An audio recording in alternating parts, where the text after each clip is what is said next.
안녕하세요 여러분, 네건슈퍼입니다.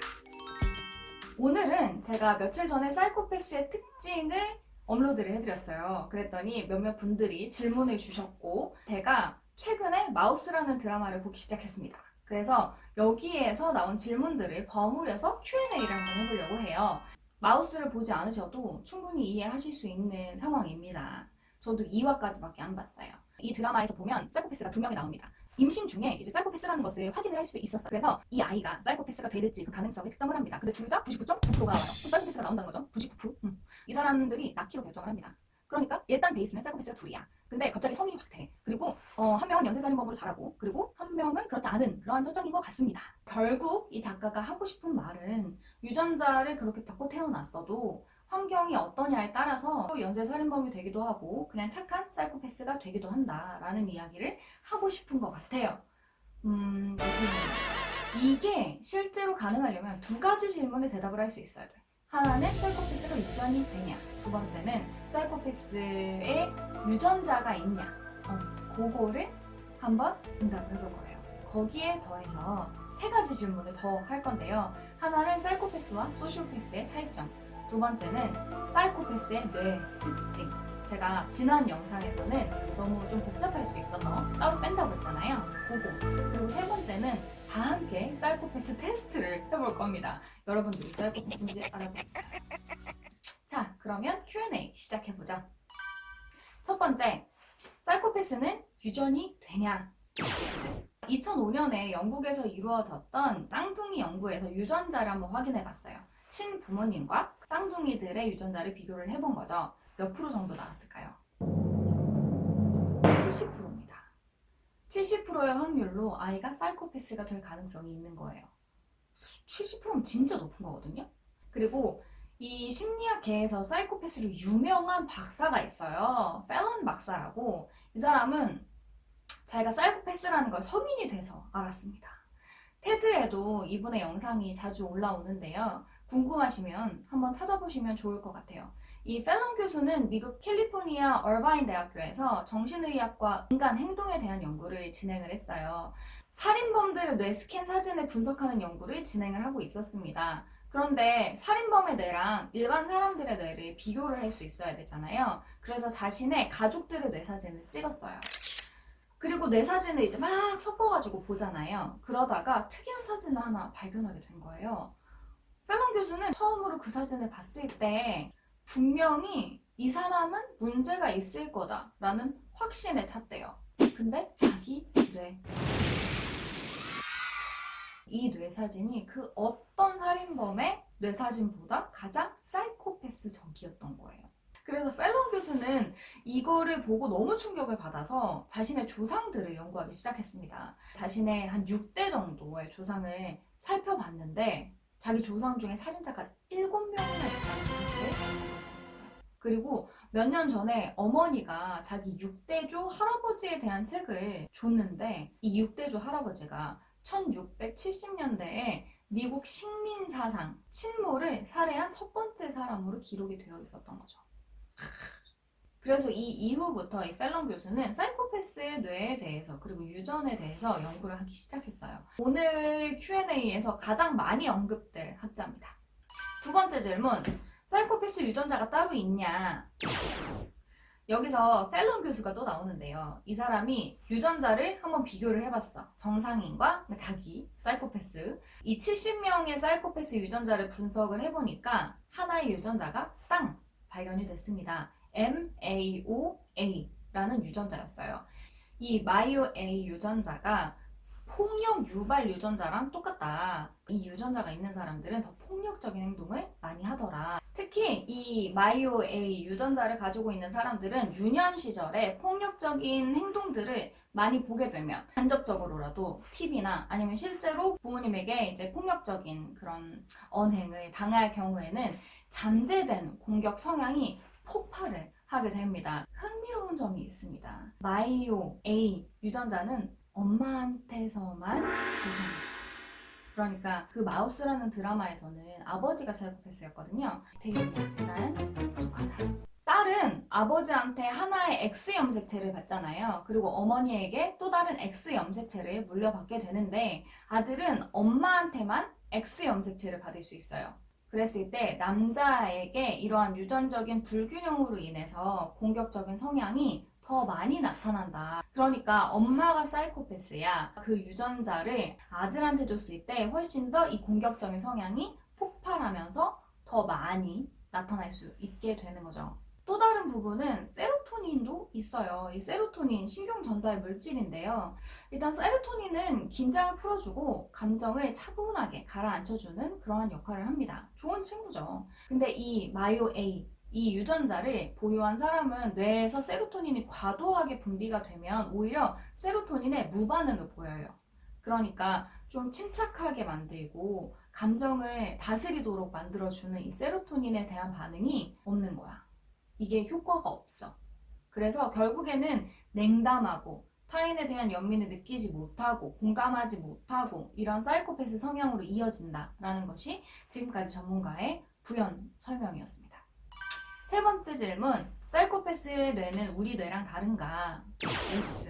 제가 이 뇌를 설명을 하면서는 최대한 비유와 약간의 오바를 섞어서 설명을 할 건데요. 왜냐면 이 영상을 보시는 분들이 전부 다 심리학 전공자는 아니기 때문에 최대한 이해가 쉽게 설명을 하기 위해서 이러한 방법을 썼다라는 것을 조금 양해해 주시기를 바랍니다.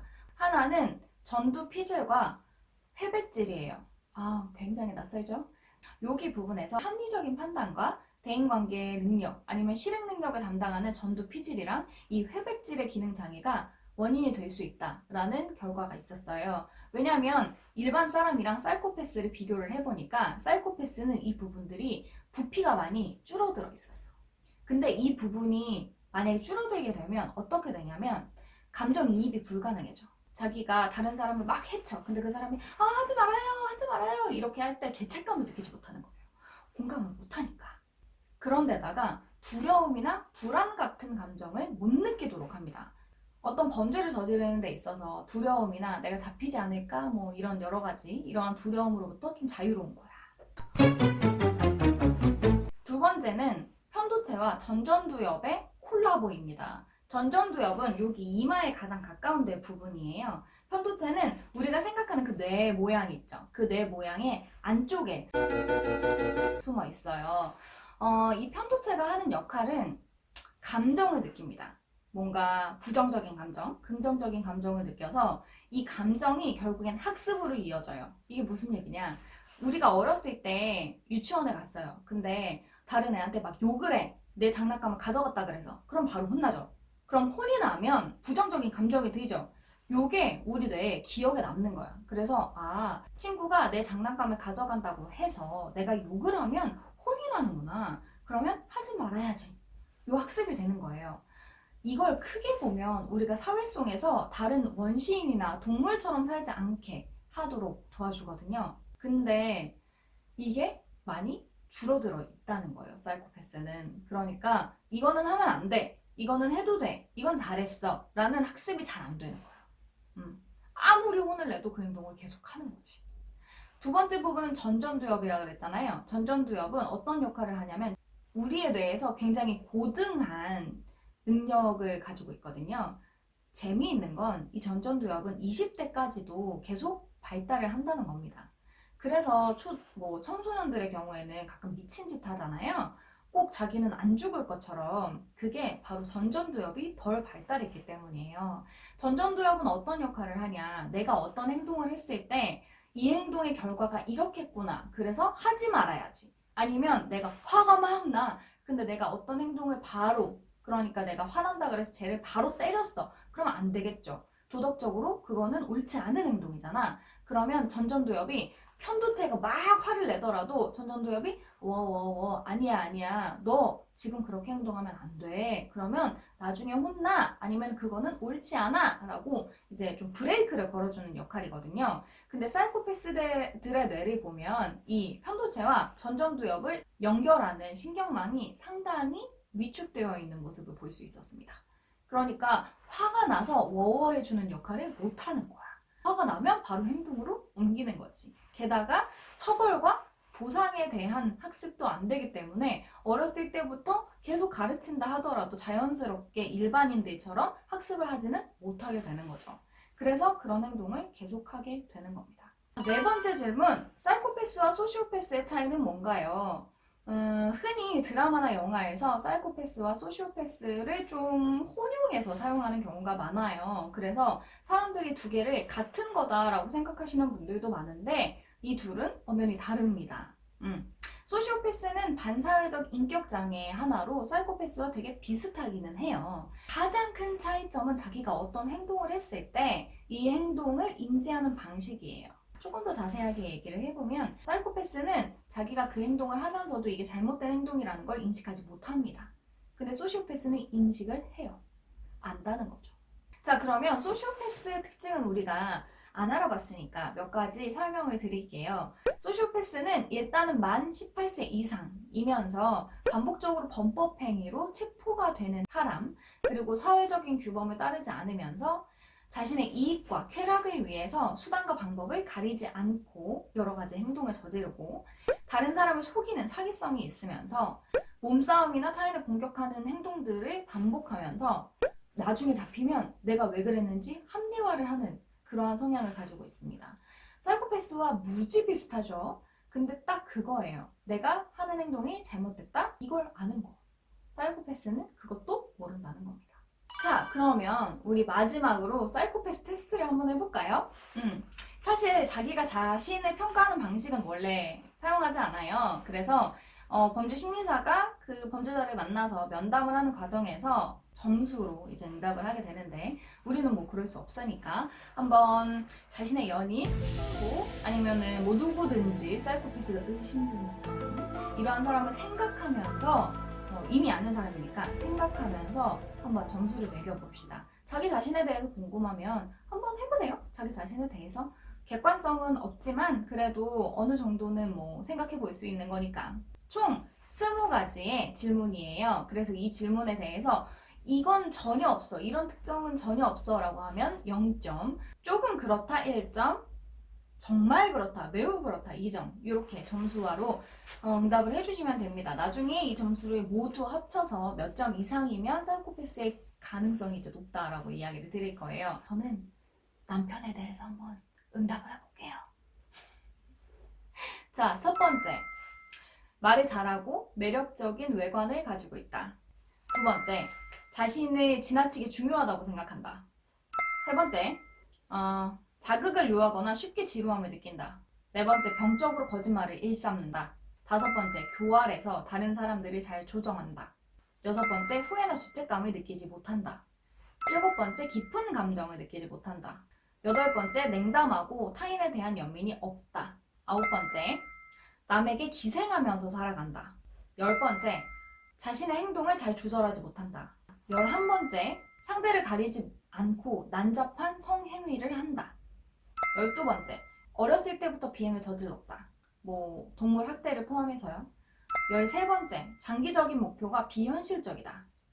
14번째, 충동적이다. 15번째, 무책임하다. 16번째, 자신의 행동을 책임지려 하지 않는다.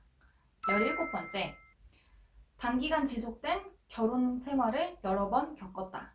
그러니까 결혼 몇 번 한 거예요, 이혼하고. 18번째, 비행 청소년이었다. 19번째, 조건부 석방을 파기한 적이 있다. 20번째, 여러 범죄에 두루 능하다. 다 합쳐보세요, 점수를. 제가 한번 합쳐봤더니 1점이네요. 결혼 잘했어. 안정적이야, 착한 사람. 자, 여러분들의 점수는 어떻게 되는지 정말 궁금합니다. 댓글로 함께 공유해 주시고요. 너무 심각하면 병원에 데리고 가세요. 자, 오늘은 이렇게 사이코패스에 대한 질문과 궁금증에 답해보는 시간을 가져봤습니다. 이 외에도 궁금한 점이 있거나 사이코패스 외에도 범죄나 아니 범죄 심리, 심리학에 대해서 질문이 생긴다면 언제나 댓글이나 DM으로 보내주세요. 이것도 저에게는 다 진지한 관심이기 때문에 이렇게 질문을 해주셔서 그걸로 영상을 제작을 하면 기분이 좋거든요. 자, 오늘 영상 여기까지. 다음 영상에서 만나요. 안녕!